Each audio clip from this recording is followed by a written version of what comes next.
புதுக்கோட்டை மாவட்டம் மணமேல்குடிக்கு அருகே தெருநாய் கடித்ததில் 4 சிறார் காயமடைந்திருக்கிறார்கள். இது தொடர்பாக கூடுதல் விவரங்களை வழங்க செய்தியாளர் முத்துப்பழம்பதி இணைந்திருக்கிறார். முத்துப்பழம்பதி, தமிழகம் எங்கும் தெருநாய்கள் குழந்தைகளை கடிப்பது தொடர்கதையாகிக் கொண்டே இருக்கிறது. இதற்கான நடவடிக்கையும் எடுக்கப்பட்டு வருவதாகத்தான் நகராட்சி நிர்வாகங்கள் சார்பிலிருந்து சொல்லப்பட்டு வருகின்றன.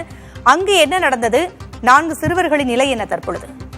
பூங்குழலி, புதுக்கோட்டை மாவட்டத்தில் திருநாய்களின் பிரச்சினைக்கு நடவடிக்கை எடுக்காதன் விளைவாகத்தான் புதுக்கோட்டை மாவட்டம் மீமிசல் அருகே உள்ள புதுப்பட்டினம் கிராமத்தில் 4 குழந்தைகளை இன்று திருநாய் கடித்திருக்கு. பாத்தீங்கன்னா புதுப்பட்டினம் அரசு நடுநிலைப்பள்ளியில 100க்கும் மேற்பட்ட மாணவ மாணவிகள் பயின்று வர்றாங்க. இவங்க பள்ளி முடிந்து வீடு திரும்பும் போது அந்த கேட்டின் வெளிப்புறத்தில் நின்று கொண்டிருந்த ஒரு நாய் விரட்டி அந்த குழந்தைகளை கடித்திருக்கு. இதுல பாத்தீங்கன்னா 7ஆம் வகுப்பு படிக்கும் அமலேஷ், அதே போல அவரது சகோதரர் அகிலேஷ் மற்றும் 4ஆம் வகுப்பு படிக்கும் முஸ்தபா கசீர் என்ற 3 மாணவர்கள் நாய்கடியால் படுகாயம் அடைஞ்சிருக்காங்க. மேலும் அந்த கிராமத்தில் உள்ள அங்கன்வாடியில் படித்த தீக்ஷிதா ஸ்ரீ என்ற ஒரு 3 வயது குழந்தையும் நாய்கடிக்கு உள்ளாயிருக்காங்க.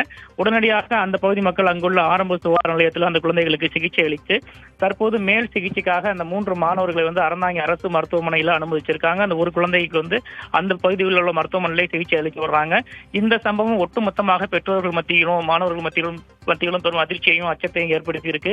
ஏற்கனவே சென்னை சம்பவத்திற்கு பிறகு தமிழகம் முழுவதும் திருநாய்களை பிடிக்க நடவடிக்கை எடுக்கப்படும் என அரசு அறிவித்திருந்தது.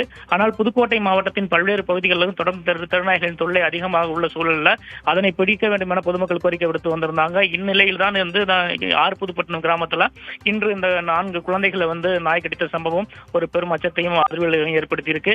பெரும் அசம்பாவிதங்கள் நடந்த பிறகு அரசு நடவடிக்கை எடுப்பதோடு அதற்கு முன்பாகவே நடவடிக்கை எடுக்க வேண்டும். இப்ப அந்த புதுப்பட்டினம் கிராமங்கள் மட்டுமின்றி புதுக்கோட்டை மாவட்டத்தில் மற்ற பகுதிகளிலையும் திருநாய் பிரச்சனைக்கு ஊரக வளர்ச்சித்துறையும் நகராட்சித்துறையும் மாவட்ட நிர்வாகமும் உரிய நடவடிக்கை எடுக்க வேண்டும் என்பதும் மாவட்ட பெற்றோர்கள் மற்றும் மாணவர்களின் கோரிக்கையா இருக்கு. பூங்குழலி, இதுபோன்ற சம்பவங்கள் தொடர்ந்து கொண்டே இருப்பது அரசு இன்னும் துரிதமாக செயல்பட வேண்டும் என்பதைத்தான் காட்டுகிறது. தகவல்களை வழங்கியமைக்கு நன்றி முத்துப்பழம்பதி.